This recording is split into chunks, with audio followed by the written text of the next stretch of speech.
नहीं। अब्बू आप उस दिन होटल सिद्धार्थ के लिए आए थे?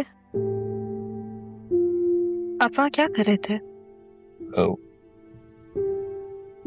क्या हुआ? नहीं बेटा, वो अरमान से कुछ काम था, दुकान के बारे में कुछ मालूमात करनी थी तो इसलिए आया था। शायद सिद्रा मेरे जाने के बाद पहुंची होगी। तो सुबह से थी वहां पे, काशिफ बाद में आया था।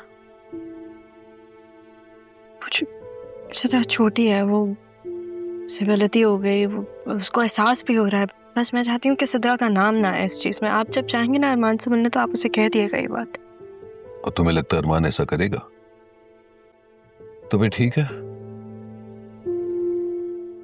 तुम भी मेरे साथ चलो, तुम ही उससे कह दो।